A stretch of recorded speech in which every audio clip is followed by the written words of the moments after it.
Perfect. Good afternoon everyone.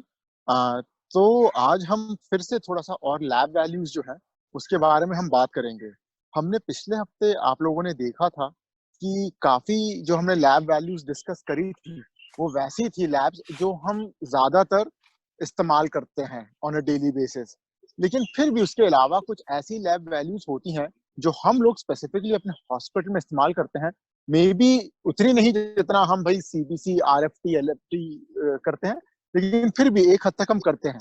और ये जो लैब वैल्यूज है हर मरीज में नहीं इस्तेमाल होती, ये कुछ बड़े स्पेसिफिक मरीजों में इस्तेमाल होती है। तो आज हम इसके बारे में बात करेंगे, इन कुछ बेसिक लैब वैल्यूज के बारे में। तो नेक्स्ट स्लाइड प्लीज। ठीक है, तो इसमें बस मैंने सोचा कि जो सबसे इम्पोर्टेंट 8 से 10 ऐसी लैब वैल्यूज हैं जिसका हम इस्तेमाल करते हैं, ठीक है, उसके बारे में हम बात करें। जैसे हम पिछली बार बात करी थी, हमने आरएफटी एलएफटी हमने बात करी थी सीबीसी को लेकर, ठीक है। और उसमें हमारा मकसद यही था जानने का कि भाई इन सब लैब वैल्यूज का मतलब क्या होता है, इन सब को क्या क्या कंपोनेंट्स होते हैं, ठीक है, और इन सब की रेंज क्या होती है, और अगर भाई अबनॉर्मल हुई तो उसका क्लिनिकली क्या महत्व है, ठीक है। तो आज के में भी हम यही बेसिक चीजें फॉलो करेंगे। और आज के में भी मैं कहूंगा कि हाँ, शायद हमारे को बहुत सी चीजें समझ में ना आए, उसमें कोई घबराना नहीं है। हम जब आगे चल के और बेसिक चीजें कवर करेंगे तो ये चीजें जो ये लैब वैल्यूज है और इनका बॉडी के साथ क्या स्पेसिफिक रिलेशनशिप है वो हमारे को और क्लियर होते रहेगा, और फिर हम इसको फिर से एक और बारी दोहरा देंगे, ठीक है। Next slide please. तो हम सबसे बात पहले करते हैं लिपिड प्रोफाइल। तो इसमें अगर मैं पहले बस दो शब्दों को तोड़ूं, लिपिड, लिपिड का सिंपली मतलब होता है फैट या चर्बी। बेसिकली ये जो हमारे को जो टेस्ट है, हमारे को एक मार्कर होता है बताने में, जो मदद करता है कि भाई इंसान में कितनी ज्यादा चर्बी है। अब भाई हम देखते हैं कि भाई कोई मोटा आदमी है, ठीक है, कोई पतला आदमी है। तो जो एक मोटा आदमी है उसकी जो बेल्ट होती है बहुत टाइट उसके आसपास फिट होती है, ठीक है। तो वो एक मार्कर होता है देखने का कि भाई उस इंसान में कितनी चर्बी है। उसी तरीके से भाई लैब वालों ने एक तरीका आजमाया और जिससे उन्होंने देखा कि भाई जो चर्बी होती है, चर्बी के बदन में बहुत तत्व होते हैं, उन तत्वों का नाम होता है कोलेस्ट्रॉल, ट्राइग्लिसराइड, एचडीएल, एलडीएल और कोलेस्ट्रॉल, ठीक है। तो बेसिकली इनका जो साइंटिस्ट हैं इनको ये लगा कि भाई क्या हम इसको देखकर देख सकते हैं कि भाई इंसान में कितनी ज्यादा चर्बी है या कितनी कम चर्बी है, और उससे हम क्या आगे चल के प्रिडिक्ट कर सकते हैं कि भाई इसको आगे चल के क्या क्या बीमारियां हो सकती है। इसीलिए ये सारा लिपिड प्रोफाइल लाया गया। तो इसमें मैं आपको एक और एग्जांपल देता हूँ। आप ये सोचिए कि घी है, भाई घी में तो चर्बी होती है या मक्खन में तो चर्बी होती है। तो जब ये घी या मक्खन हमारे बॉडी में जाता है तो ऐसा नहीं होता कि ये घी और मक्खन जाता है पेट में और फिर वहां से जाकर सीधे खून में चले जाता है, नहीं। तो जो घी और मक्खन होता है पहले पेट में जाता है, पेट से आगे जाकर छोटी आंत में जाकर इसको तोड़ दिया जाता है। ये तोड़कर इसके जो कुछ भाग होते हैं, ठीक है, ये जाकर आपके मसल में चले जाते हैं, कुछ इनको लिवर में ले जाते हैं। लिवर में, और हम जैसे मैंने कहा कि हम बाद में और बात करेंगे, लिवर का एक फंक्शन होता है कि इसको और आगे तोड़ देता है और ऐसे छोटे छोटे तत्वों में बना देता है, ठीक है, जिस जो और आसानी से पूरे हमारे जो है बॉडी में है जाकर डिपॉजिट हो सकते हैं। क्यों? क्योंकि भाई कुछ पार्ट कोलेस्ट्रॉल, कुछ बॉडी का पार्ट कोलेस्ट्रॉल ले पाएगा, कुछ बॉडी का पार्ट एलडीएल ले पाएगा, कुछ बॉडी का पार्ट एचडीएल ले पाएगा। तो इसलिए वो बॉडी का एक फिजियोलॉजिक फंक्शन होता है, मेनली लिवर का एक फंक्शन होता है कि वो ये जो आपके अंदर घी आया है उसको तोड़कर ऐसी चीजों में बांट सके जहां पर ये आराम से जाकर आपके हर बॉडी के पार्ट में जाकर अब्सॉर्ब हो सके। तो आप देखेंगे कि भाई जो आपका कोलेस्ट्रॉल का लेवल है कितना होता है, यूजुअली 200 मिलीग्राम पर डेसीलीटर से कम होना चाहिए आपके ब्लड में। उसी तरह ट्राइग्लिसराइड्स 150 से कम। एचडीएल एक ऐसी चीज है जो हाई डेंसिटी लाइपोप्रोटीन जिसको बोला जाता है, ठीक है। High density lipoprotein basically number जो है जितना बड़ा हो उतना बेहतर है। तो इसीलिए कहा जाता है कि भाई अगर मर्दों में 50 से ज्यादा और औरतों में 60 से ज्यादा हो तो हार्ट डिजीज, दिल की बीमारी होने का रिस्क कम होता है। सिमिलरली आप देखते हैं कि भाई एलडीएल कोलेस्ट्रॉल जो होता है लो, उसको लो डेंसिटी लाइपोप्रोटीन बोला जाता है, जिसका नंबर 60 से 130 के बीच में होता है। और एक रेशो होता है कोलेस्ट्रॉल और एचडीएल का। आप देख रहे हैं कि इस स्लाइड में जो मैंने पिक्चर लगाई है सबसे लोएस्ट पार्ट में, ठीक है, cholesterol is to LDL ratio लिखाया है कि भाई 4, ठीक है, और 5 और 6। तो बेसिकली इसका महत्व आता है जब हम किसी का जो है दिल की बीमारी का रिस्क फैक्टर को प्रिडिक्ट करने में मदद करते हैं। तो नेक्स्ट स्लाइड पे हम चलते हैं, ठीक है। तो बेसिकली ये हमने कहा कि भाई हम लिपिड प्रोफाइल क्यों करते हैं। ऑब्वियसली एक बेसिक चीज देखने के लिए कि अरे इस इंसान में भाई कितनी चर्बी है। तो अब आप ऐसा देखिए भाई, अब सर्वोदय जी भी अगर किसी भाई मोटे इंसान को देखेंगे, कहेंगे देखिए ये इंसान हेल्दी नहीं है, ये तो मोटा है। लेकिन हमारे को और स्पेसिफिकली इसके बारे में देखना जरूरी है कि भाई ठीक है, कहना आसान है कि इंसान हेल्दी नहीं है, और कहना आसान है कि भाई वजन कम करो, लेकिन भाई हेल्दी ना होने की वजह से और क्या क्या हो सकता है, ठीक है। तो लिपिड प्रोफाइल करना इसलिए जरूरी है ताकि हम 2-3 कुछ जो बीमारियां, बेसिक बीमारियां हैं, उनको हम प्रिवेंट कर सकते हैं। देखा गया है कि जिन लोगों का कोलेस्ट्रॉल बढ़ा होता है उनको शुगर की बीमारी होने का भी रिस्क बढ़ जाता है। क्यों? क्योंकि होता क्या है कि अगर आप शुगर लेते हैं, ठीक है, वो आपकी बॉडी में जाकर फैट बनकर आपके लिवर में और बाकी और भागों में, मसल में जाकर डिपॉजिट हो सकता है, ठीक है। उसी तरीके से, ठीक है, कुछ फॉर्म्स होते हैं भाई कोलेस्ट्रॉल डिपोजिशन के, ठीक है, जो आपकी बॉडी में डिपॉजिट होते हैं बचपन से। तो अगर मेरी मम्मी पापा को ये बीमारी होगी तो ये मुझे भी बीमारी होगी। इसको डिसलिपिडीमिया बोला जाता है, जिसमें जो आपका कोलेस्ट्रॉल का लेवल होता है बहुत हजारों में इंक्रीज होता है, ठीक है।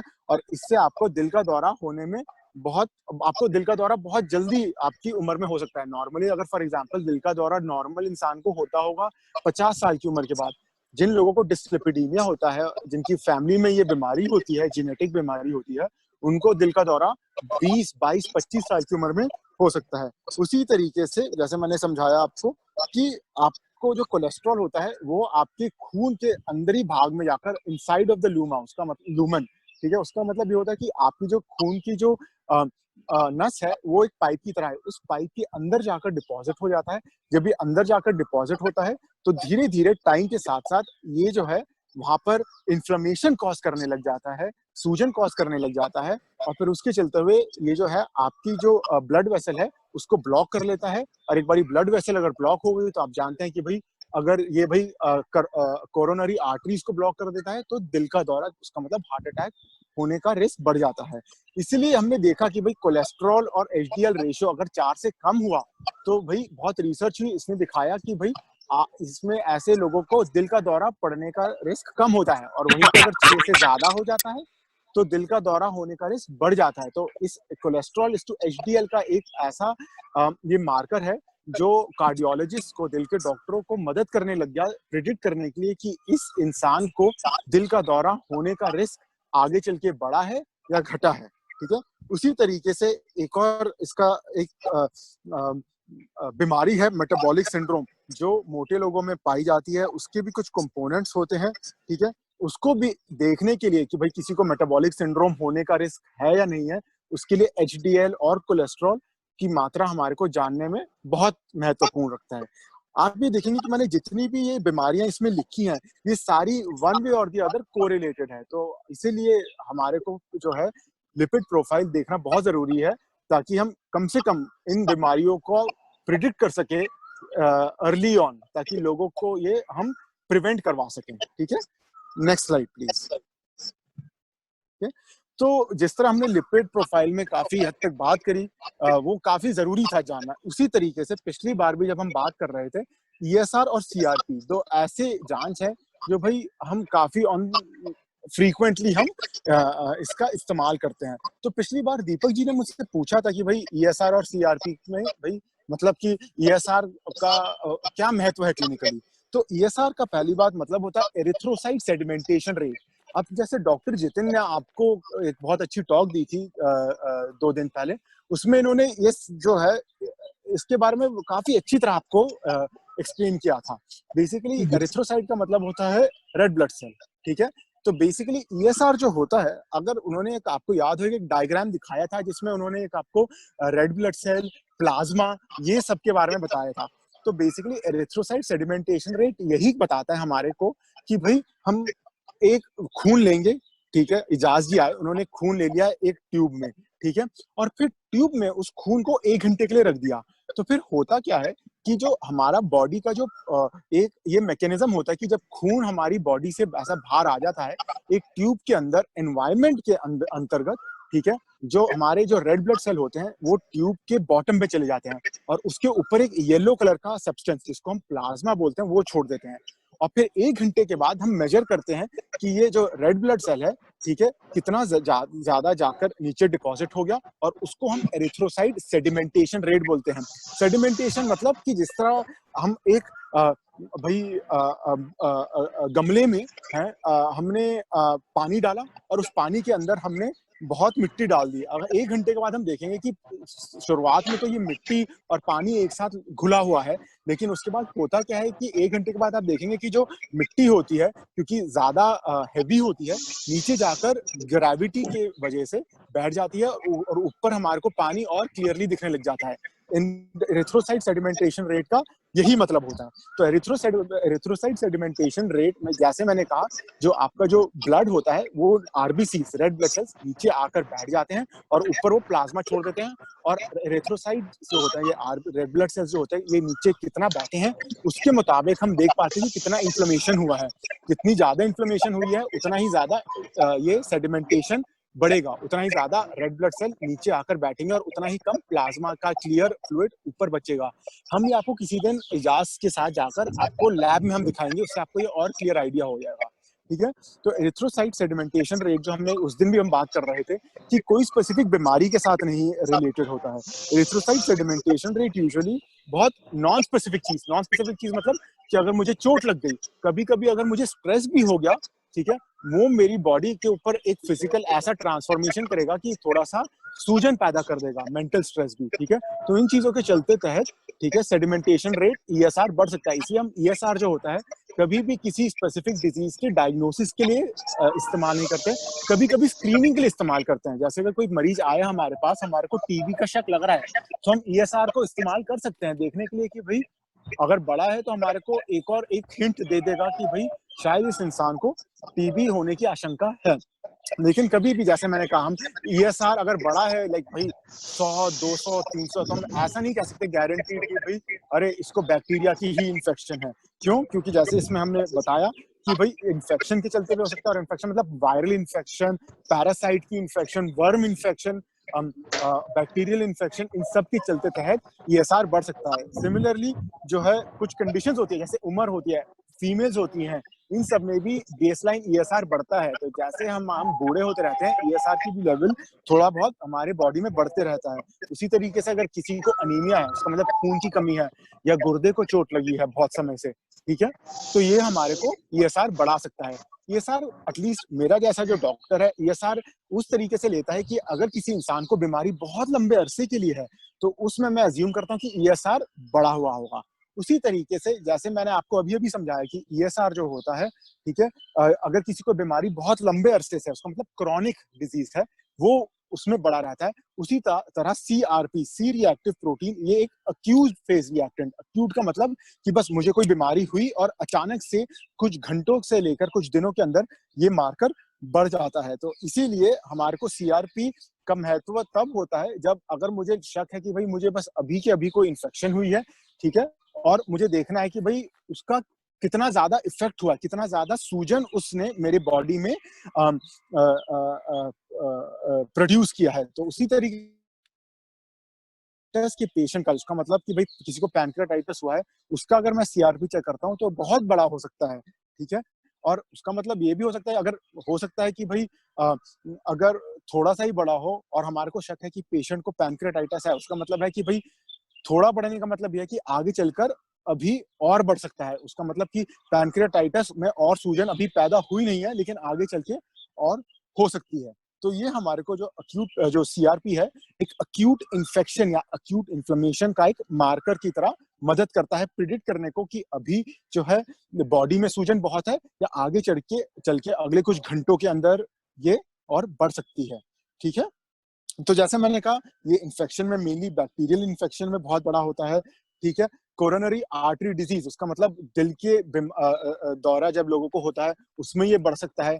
तो एक और चीज उल्टा रिसर्च ने हमारे को एक वैल्यू बताई कि भाई अगर कुछ लोग बूढ़े लोग होते हैं जिनका अगर सीआरपी 3 या 4 से ऊपर हो जाता है, उनमें जो है दिल की बीमारी होने का रिस्क भी बढ़ जाता है, अगर उनको दिल की बीमारी होने के और भी रिस्क फैक्टर्स हैं जो हमने पिछले स्लाइड में डिस्कस करे थे, ठीक है। और जैसे मैंने कहा कैंसर में भी ये बढ़ जाता है।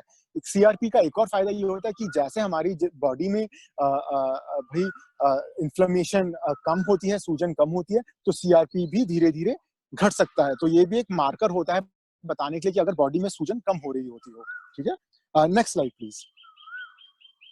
ठीक है, उसी तरीके से हमने अभी जैसे हम पैंक्रियाटाइटिस के बारे में ही बात कर रहे थे, ठीक है, तो एमिलेस और लाइपेस के बारे में हम बात करेंगे, ठीक है।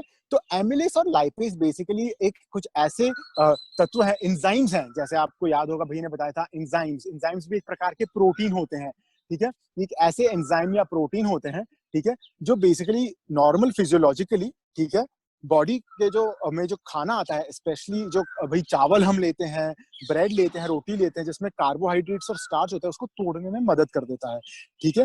तो इसीलिए एमिलेज जो होता है यूजुअली हमारे को जो हमारी थूक होती है, सलाइवा होता है, उसके अंदर प्राप्त होता है। तो जैसे ही मुंह में हमारा खाना जाता है, वो बेसिकली टूटता है। तो एमिलेज जो होते हैं बड़ी प्रकार के होते हैं। हमारे जो एमिलेज होता है थूक में होता है, इंटेस्टिन छोटी आंत में होता है, जहाँ पे आगे चल के वो और इस जो खाना होता है उसको तोड़ने में मदद करता है। और पैंक्रियाटिक एमिलाइज होता है, हम जो अभी बात करते हैं और हम जिस का हम जांच करते हैं, वो पैंक्रियाटिक एमिलेज होता है। क्यों? क्योंकि जब हमारा पैंक्रियाज में सूजन हो जाती है, ठीक है, तो ये जो एमिलेज होता है ये काफी बढ़ जाता है, ठीक है। तो जैसे मैंने कहा कि भाई नॉर्मली आपका एमिलेज का लेवल होता होगा 30 के करीब, ठीक है, 30 यूनिट पर लीटर। पैनक्रियाज में 100 से ऊपर हो सकता है, 80 से ऊपर हो सकता है। तो जब भी एमिलेज या लाइपेस उसी तरीके से अगर बड़ा हो, तो हमारे को पैनक्रियाटाइटिस के बारे में सोचना जरूरी हो जाता है, ठीक है। उसके बाद हम बात करेंगे लाइपेस की। लाइपेस भी एक एमिलेज की तरह होता है। जैसे मैंने कहा कि भाई एमिलेज जो होता है हमारे में जो चावल होता है इन सबको और ब्रेड होता है, इसको तोड़ने में मदद करता है। उसी तरीके से जो लाइपेस होता है चर्बी को, दैट इज फैट को, ठीक है, जो हम बड़ा फ्राइड खाना खाते हैं, तेल में भुना हुआ खाना खाते हैं, उसको तोड़ने में मदद कर देता है, ठीक है। लाइपेस भी यूजुअली एक इन्फ्लेमेशन का मार्कर होता है। और ये जो होता है वह यूजुअली जहाँ पर gall bladder, bile, liver, pancreas, ठीक है, और पेट में, इन सब में पाया जाता है। लेकिन जैसे मैंने कहा इसका सबसे ज्यादा वैल्यू होता है जब किसी को हमारे को किसी की पैनक्रियाज की हेल्थ देखनी होती है। तो आप देख रहे हैं कि नीचे मैंने जो है दो इसमें इसी स्लाइड में ग्राफ्स भी डाले हैं। ये हमारे को ये बताता है कि भाई जब किसी को पैनक्रियाटाइटिस होता है, तो ऐसा नहीं होता कि एमिलेज और लाइपेस अचानक से बढ़ने लग जाते हैं, दोनों धीरे धीरे करके बढ़ते हैं। जैसे एमिलेज जो होता है 2 से 12 घंटों में बढ़ता है, और 12 से घंटों से 72 घंटों के बीच में ये पीक पे आ जाता है। जैसे मैंने कहा अगर इसका नॉर्मल वैल्यू 30 होता है, तो पैनक्रियाटाइटिस में ये 100, 200, 250, 300, 500, 600 तक बढ़ सकता है। उसी तरीके से लाइपेस भी अपना धीरे धीरे 4 से 8 घंटों में बढ़ने लग जाता है, पीक करता है एक दिन में, और काफी और ज्यादा लंबे टाइम के लिए आपकी बॉडी में रहता है। तो जैसे अगर फॉर एग्जांपल आपका एमिलेज नॉर्मलाइज कर जाएगा पैनक्रियाटाइटिस के बाद 24 घंटों में, लाइपेस आपका नॉर्मलाइज करेगा 24 से 72 घंटों में, ठीक है। तो इसी तरीके से एमिलेज और लाइपेस बहुत जरूरी मार्कर्स हैं पैनक्रियाटाइटिस जो है, पैनक्रियाज की सूजन को डायग्नोज करने के लिए, ठीक है। Next slide please.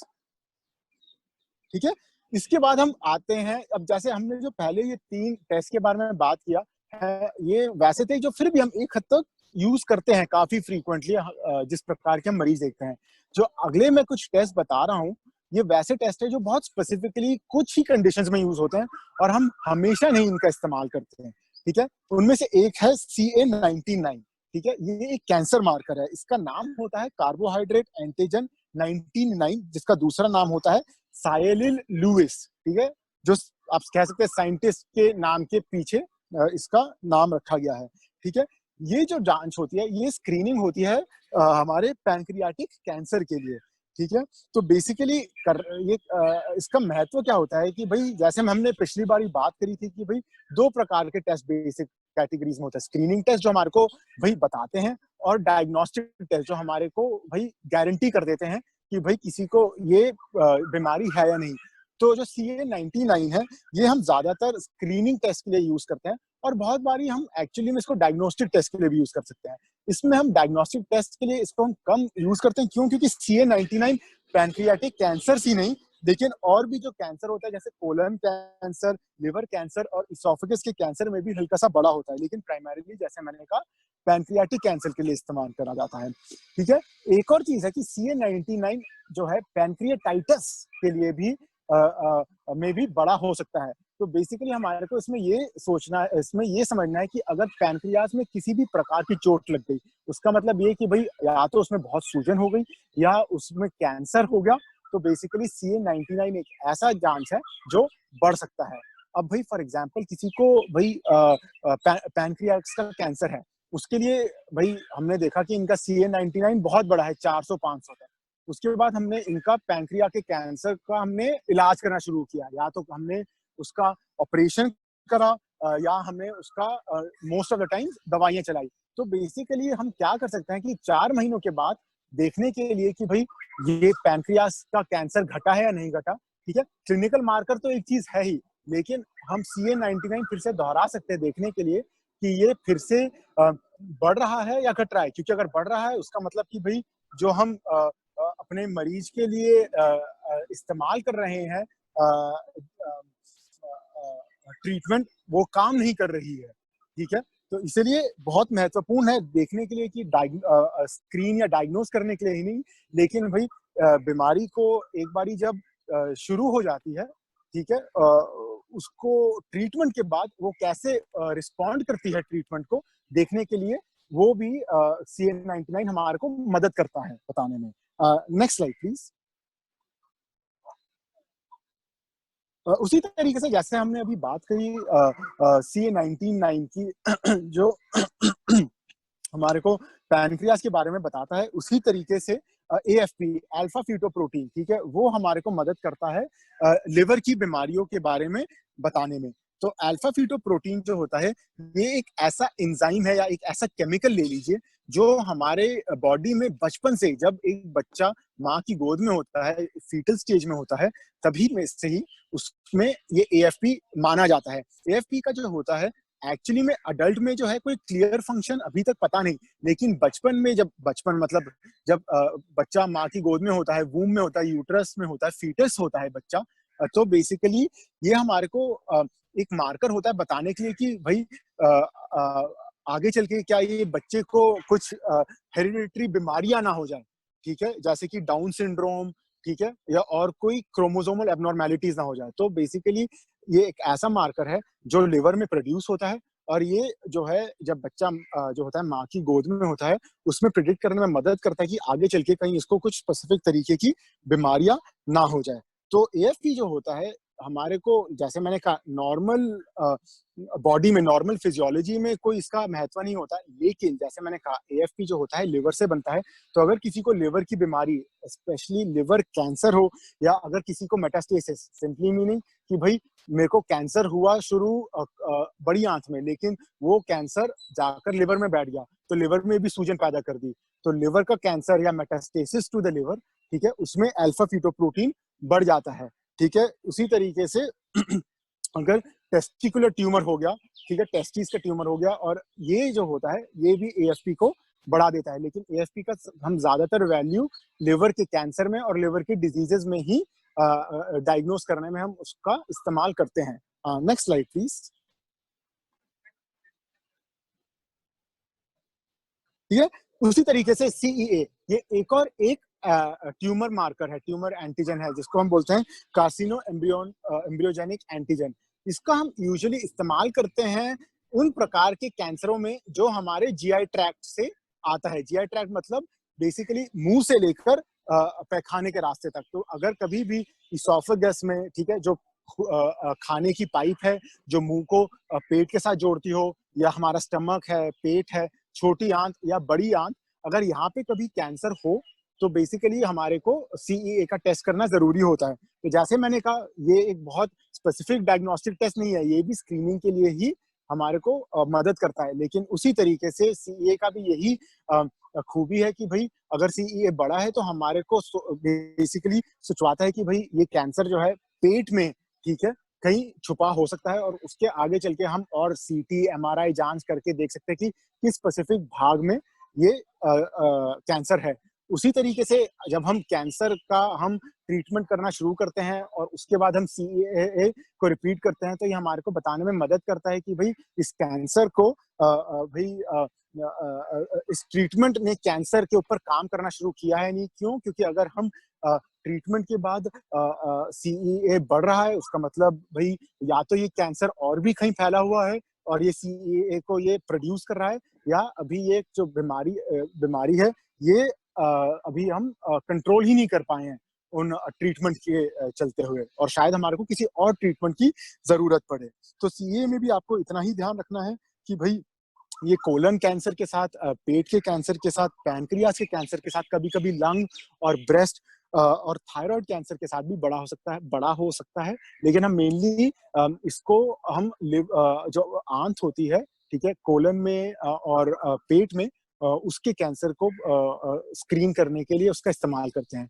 एक और चीज़ ये है कि जो लोग बहुत सिगरेट पीते हैं, उसमें कभी-कभी सीएए बड़ा हो सकता है। उसका मतलब ये नहीं है कि इनको कैंसर है, बस क्योंकि जो है टोबैको जो है, निकोटीन जो है सिगरेट्स में, इसको गलत तरीके से बढ़ा सकता है। ठीक है? नेक्स्ट स्लाइड पर चलते हैं हम।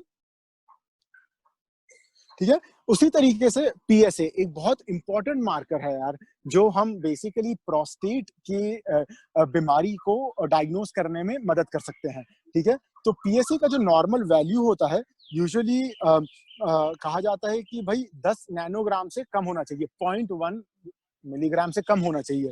लेकिन अगर उससे बड़ा होता है, तो हमारे को सोचना है कि प्रोस्टेट में कोई बीमारी का रिस्क है। मैं जानबूझ के ये शब्द बीमारी का इस्तेमाल कर रहा हूँ और कैंसर पे नहीं इस्तेमाल कर रहा हूँ, और मैं ये इसलिए कहता हूँ क्योंकि पीएसए भी एक ऐसा मार्कर है जो हमेशा सिर्फ प्रोस्टेट कैंसर में नहीं बढ़ा होगा।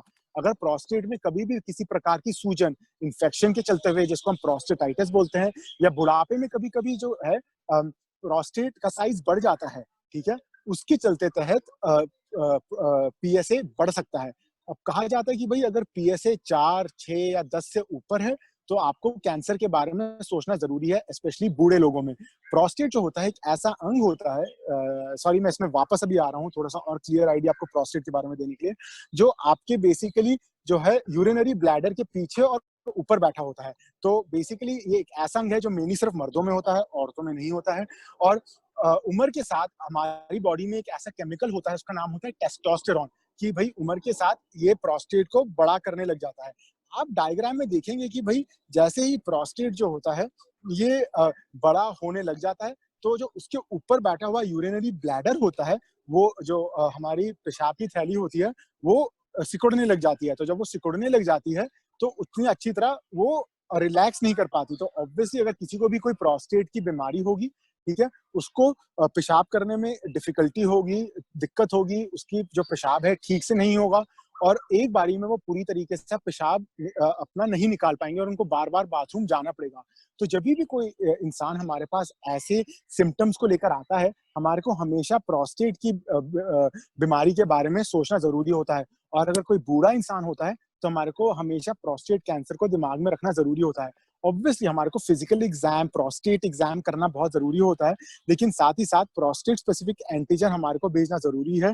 क्यों? क्योंकि अगर 20 से ज़्यादा बड़ा है, तो बहुत ज़्यादा हाई रिस्क है कैंसर होने का, और अगर कम है, तो कम से कम वो हम कैंसर को एक हद तक, ठीक है, रूल आउट कर सकते हैं। अब उसका मतलब ये नहीं है कि भई कैंसर नहीं होगा, नहीं, हो सकता है, लेकिन रिस्क थोड़ा-सा कम हो जाता है। ठीक है? Next slide please. ठीक है। एंटी प्रो बीएनपी, इस पे भी मैं जैसे आने से पहले मैं एक और बार प्रोस्टेट के बारे में बोलना चाहूँगा। जिस तरह हम सीईए और सीए 19 का हम इस्तेमाल करते हैं देखने के लिए कि भई इंसान जो है जब वो ट्रीट होता है प्रोस्टेट कैंसर के लिए, ठीक है। तो प्रोस्टेट स्पेसिफिक एंटीजन का लेवल नीचे गिरने लग जाता है। तो अगर ये नीचे गिरने लग जाता है उसका मतलब ट्रीटमेंट काम करती है। और कभी-कभी ऐसा होता है कि ये गिरने के बाद कुछ महीनों या सालों के बाद प्रोस्टेट स्पेसिफिक एंटीजन फिर से बढ़ जाता है। उसका मतलब ये होता है कि ये प्रोस्टेट कैंसर वापस आने लग गया है, बॉडी में फिर से होने लग गया है। तो इसका बहुत ज़्यादा महत्व है, प्रोस्टेट कैंसर की ट्रीटमेंट के बाद भी, ठीक है? तो फिर से हम बात करेंगे एंटी-प्रो-बीएनपी। तो बेसिकली इसमें मैं ये थोड़ा-सा कॉम्प्लिकेटेड है। इसमें मैं इतना ही बताता हूँ कि हम इसको बेसिकली इसका पूरा नाम है N terminal pro hormone brain natriuretic peptide. आपको इतना ही समझना है कि ये एक आपका खून का मार्कर है, ये एक ऐसा केमिकल है, ठीक है? जो हमारा ब्रेन और हार्ट से निकलता है।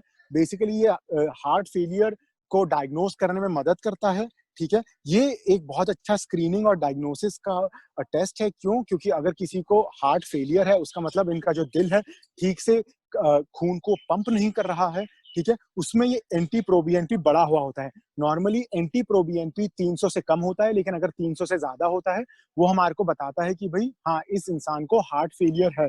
तो हम इसको बेसिकली इतना ही इस्तेमाल करते हैं देखने के लिए कि भई किसी को हार्ट फेलियर है या नहीं है।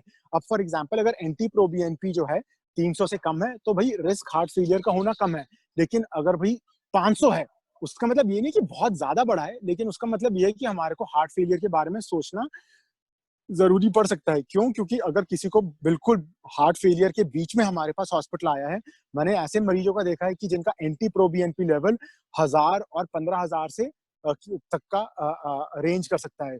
तो उसमें बेसिकली ये भई काइंड ऑफ एक ले लो सिंपल टेस्ट है जो तुरंत हो जाता है और इसके लिए हमारे को बेसिकली पेशेंट का दिल का एमआरआई या अल्ट्रासाउंड उसी समय तुरंत करवाने की नहीं ज़रूरत पड़ती। एक्स-रे और एंटी-प्रोबीएनपी 2 ऐसे जाँच हैं, जो तुरंत हो जाते हैं और ये हमारे को ज़्यादा जल्दी एक आइडिया देते हैं कि भई किसी को हार्ट फेलियर है या नहीं है, ठीक है? अब अगली स्लाइड पर चलते हैं हम।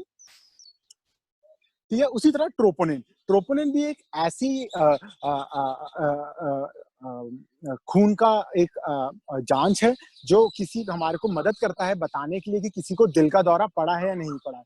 तो ट्रोपोनिन एक ऐसा केमिकल है जो हमारे जो है मसल्स में होता है, दिल के मसल में और बेसिकली हमारे नॉर्मल स्केलेटल मसल में जो हाथ-पैरों में होते हैं। तो हमारे पास 3 बेसिक प्रकार के मसल्स होते हैं, स्केलेटल मसल, स्मूथ मसल और कार्डियक मसल। कार्डियक जैसा नाम बोलता है, वो इनके दिल में होता है, स्केलेटल मसल जो हमारी बॉडी में, ठीक है? जो हाथ-पैर के जो मसल होते हैं, जिससे भई हम बॉडी बिल्डिंग करते हैं, उसमें होता है। तो बेसिकली होता क्या है कि ये जो होता है ट्रोपोनिन, हमारे मसल में नॉर्मली होता है और मसल को कॉन्ट्रैक्ट मतलब पास में लाने में और रिलैक्स करने में, दूर ले जाने में मदद करता है। तो जब भी अगर किसी प्रकार के मसल को चोट लगती है, जो ट्रोपोनिन होता है, लीक कर जाता है। तो बेसिकली ट्रोपोनिन बहुत प्रकार के होते हैं, ठीक है? लेकिन हमारे को ट्रोपोनिन टी से मतलब है, ठीक है? वो हमारे दिल में होता है, ठीक है? और बेसिकली हम इस ट्रोपोनिन टी का इस्तेमाल करते हैं देखने के लिए कि अगर ये किसी को दिल का दौरा पड़ा है या किसी प्रकार की दिल की बीमारी हुई है, ठीक है? वो बढ़ जाता है। ट्रोपोनिन टी का ये फ़ायदा होता है कि ये जो बढ़ता है, ठीक है? दिल की बीमारी के 3 से 4 घंटों के बाद बढ़ता है और ये पीक करता है 12 से 8 से 12 घंटों के बीच में और उसके बाद ये धीरे-धीरे अपना कुछ दिनों तक रहता है बॉडी में और कम होने लग जाता है। तो ट्रोपोनिन जो होता है, एक बहुत अच्छा मार्कर होता है हमारे को हार्ट अटैक के बारे में बताने का, ठीक है? तो इसका बेसिकली वैल्यू होता है 0.01 से कम, अगर 0.01 से ज़्यादा होता है, तो बेसिकली उसका मतलब कि भई दिल को किसी प्रकार की चोट लगी है, जिससे ये ट्रोपोनिन लीक कर रहा है बॉडी में खून में। तो बेसिकली हमारे को जैसे आपको याद होगा भैया ने बहुत बढ़िया चीज़ आपको बताई थी कि हमारे को किसी भी लैब का हमारे को पूरा एक कर्व देखना ज़रूरी होता है। उसका मतलब ये है कि हमारे को जो कभी-कभी कुछ जाँचें होती है, बार-बार हर कुछ घंटों में, हर कुछ दिनों में करना ज़रूरी होता है। तो ट्रोपोनिन एक वैसी जाँच है, जो हम हर 2 से 3 घंटों में दोहराते हैं और अगर बढ़ रहा होता है, उसका मतलब है कि पेशेंट को, दिल को वहीं के वहीं बहुत एक्टिवली चोट पहुँच रही है और अगर घटने लग जाता है, उसका मतलब चोट पहुँचना कम हो गया है, ठीक है? और धीरे-धीरे ये मार्कर घटने लग जाता है, ठीक है? Next slide please. ठीक है? अब ये तो अभी तक हम जो भी बात कर रहे थे मेजॉरिटी खून की जांचों के बारे में बात कर रहे थे। मैंने सोचा कि हम टीबी एक ऐसी बीमारी है जो बहुत प्रेवलेंट है, तो हमने सोचा कि एक बारी मैंटू टेस्ट के बारे में भी हम बात कर ले। ठीक है, ये मेरी आखिरी स्लाइड होने वाली है और अगर हम इसमें कट जाते हैं तो हम फिर से इसके बारे में हम वापस आकर बात कर सकते हैं। ठीक है, तो बेसिकली मैंटू टेस्ट जो होता है ये हम इस्तेमाल करते हैं। मैं हमेशा इसको कहता हूँ कि भाई ये गरीब लोगों का टेस्ट है। क्यों? क्योंकि ये बहुत स्पेसिफिक नहीं है। इसका मतलब ये है कि भाई अगर किसी को टीबी की बीमारी है, हो सकता है कि ये नेगेटिव हो। अगर और ये ऐसा भी हो सकता है कि भाई अगर किसी को भाई टीबी की बीमारी नहीं भी है, उसमें भी ये पॉजिटिव आ सकता है। तो भाई कुछ ऐसी कंडीशंस होती हैं जिसमें इसको जैसे हम बोलते हैं कि भाई मेरे को बीमारी है, ठीक है? लेकिन मेरे में ये मैंटू जो टेस्ट है, ये पॉजिटिव नहीं होगा। फॉर एग्जाम्पल अगर भाई मैं किसी ऐसी ड्रग पर हूँ जिसको भाई जो मेरी बॉडी के इम्यून सिस्टम को दबा रहा है, ठीक है? या एड्स की बीमारी है, इवन तो उसके बाद मुझे टीबी हो सकता है लेकिन मेरा इम्यून सिस्टम घटा हुआ है, या मैं स्टेरॉइड्स ले रहा हूँ जो मेरे इम्यून सिस्टम को घटा सकते हैं, तो टीबी होने के बावजूद भी मेरा मैंटू टेस्ट पॉजिटिव है। उसी तरीके से अगर किसी को पहले वैक्सीन बीसीजी वैक्सीन लग चुकी है, उसका ये मैंटू टेस्ट पॉजिटिव होगा। एक और चीज हमारे को इसलिए चाहे उनको टीबी ना हो, ठीक है, हमारे को एक और चीज इसमें ये याद रखना है कि भाई किसी को पहले एक बार टीबी हो चुका है, तो उसके बाद हम कभी भी इनके ऊपर मैंटू टेस्ट करेंगे, ठीक है, हमेशा पॉजिटिव ही आएगा। इसका मतलब उनको बार बार टीबी हो रहा है। ठीक है, तो मैंटू एक बहुत बड़ा टॉपिक है जो मैं टीबी में और डिटेल में बात करूंगा। इसमें अभी आपको बस यही जानना है जो अभी हमने बोला कि भाई मैंटू टेस्ट जो होता है कभी कब गलत तरीके से पॉजिटिव होता है और कब गलत तरीके से नेगेटिव हो सकता है। साथ ही साथ मेरे हिसाब से सबसे जरूरी चीज है, ठीक है, वो है कि हमारे को मैंटू टेस्ट को कैसे रीड करना है। तो आप देखते हैं कि भाई मैंटू टेस्ट में हम बेसिकली पहले तो एंटीजन जो होता है, जो बेसिकली काइंड ऑफ एक ले लीजिए टीबी की बीमारी जो होती है, हम उसको अपने 4 आर्म में यहाँ पे हाथ में इंजेक्ट कर देते हैं। फिर उसके बाद हम उसको 48 से 72 घंटे देते हैं देखने के लिए कि उसके अंदर सूजन पैदा हुई या नहीं है।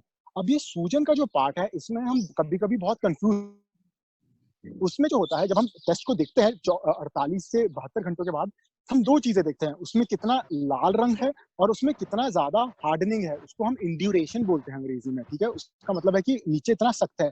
जो पॉजिटिव मैंटू टेस्ट होता है वो यूजुअली 10 मिलीमीटर से बढ़कर होता है नॉर्मल पर्सन में, जिनको कोई रिस्क फैक्टर नहीं होता, जिसके बारे में हम अभी थोड़ी देर में बात करेंगे। तो अगर हम बस 10 मिलीमीटर का लेकर चले, हमारे को ये बहुत जरूरी है, सबसे ज्यादा आवश्यक चीज यही जानना है इस पूरी स्लाइड में कि भाई हम जो है वो जो लाल भाग होता है उसको हम नहीं गिनते हैं। जो लाल भाग के नीचे जो होता है स्किन होता है, जो चर्बी होती है, ठीक है, हम उसको दबाकर देखते हैं कि उसमें कितना ज्यादा हार्डनेस है, वो कितनी सख्त है, और हम वो जो सख्त है उसको हम गिनते हैं कि भाई वो कितने मिलीमीटर है, और उसके हिसाब से हम करते हैं कि भाई मैंटू पॉजिटिव है नहीं है। तो उसका मतलब ये हो सकता है कि भाई सूजन चाहे इतनी बड़ी हो, ठीक है, हम उसके हिसाब से उसको जो लाल है वो इतना बड़ा हो सकता है, हम उसके हिसाब से नहीं जाएंगे। अगर उसका जो हार्डनेस है कि कितना सख्त है, वो अगर इतना छोटा है, हम